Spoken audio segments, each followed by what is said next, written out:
So the first thing we need to think about from my perspective, there's the first tip, if you will, set yourself goals.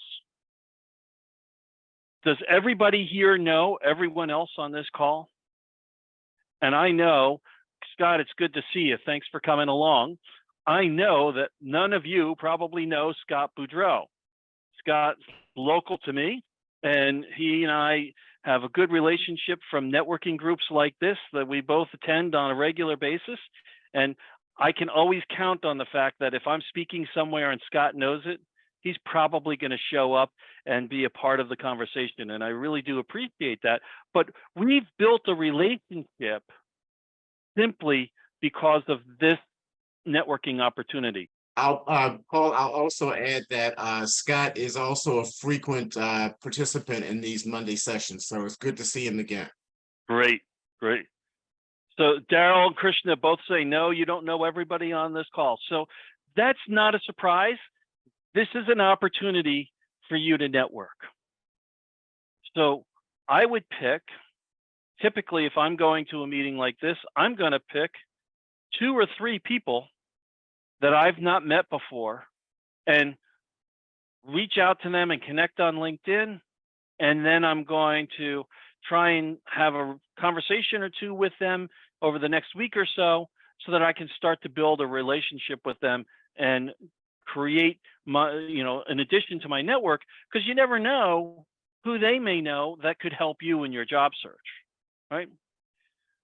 I want us to be measuring the things that are going to be making us successful in our job search, the things that will get us closer to actually getting a job. And if we're not talking to hiring managers, we're not going to be getting interviews, right? So when we're networking, who are the hiring managers that we should talk to? And if we don't have 2 or 3, or even better yet, 4 or 5 hiring manager conversations that we're having over the course of a month or 2, then we probably need to do more networking with people who can introduce us to hiring managers, right? So using myself as an example, right now, I'm not looking for a hiring manager, but what I am looking for is clients. So I would turn to people like Milry or Scott, or really any one of you, and ask, who do you know that might value the services that I can provide? And then ask you to introduce me to those people or introduce them to me so that I can offer my services to them. Just last week alone, 5 people recommended friends of theirs to me.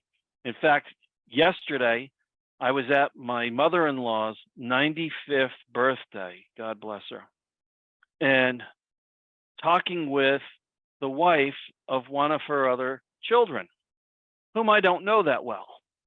And she goes, oh my God, Paul, my sister needs your help. Today, that referral came to me and we have an appointment for later in the week. That didn't happen by accident. It happened because I made sure to talk to the people who were at this party about what I do and how I do it. And they made the connection, who do they know? And now I've got a potential new client. But these numbers that you see on the screen here will really work to help improve and increase the speed at which you get a job. So you have 2 or 3 hiring manager conversations taking place at all times. If you don't have that, then you need to have 8 to 10 conversations with people who can ultimately introduce you to hiring managers. That needs to happen on a regular and consistent basis.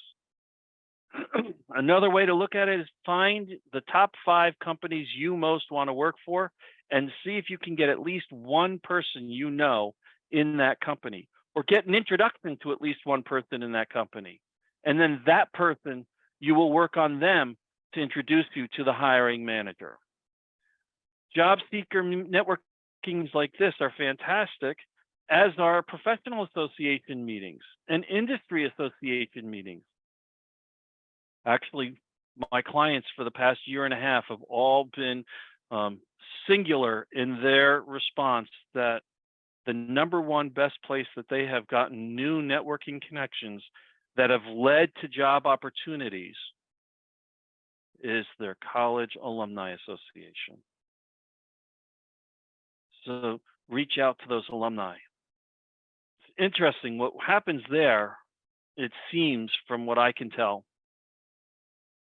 because of the isolation of COVID, so many of us are so desperate to reconnect with people that we're finding the opportunity to reconnect with folks and have good memories from our time in college or high school or other parts of our past is so overwhelming that we want to reach out and talk with people.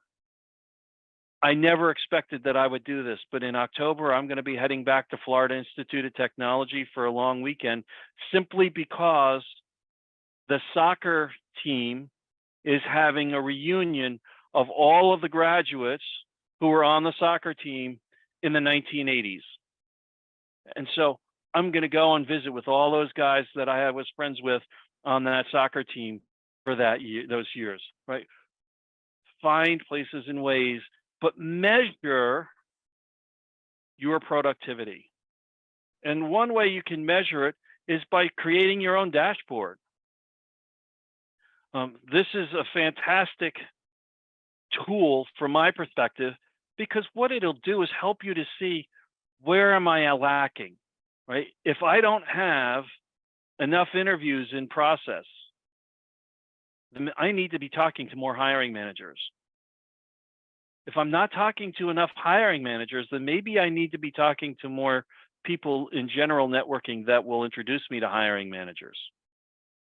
Don't forget recruiters, because they can be helpful. So I should have some recruiter conversations taking place as well. And, you know, as you see these numbers go up, oops, sorry, I keep doing that. I click the mouse. As these numbers go up, so will these numbers. And ultimately, this is going to happen. You're going to get that interview, and the interview is going to turn into a job.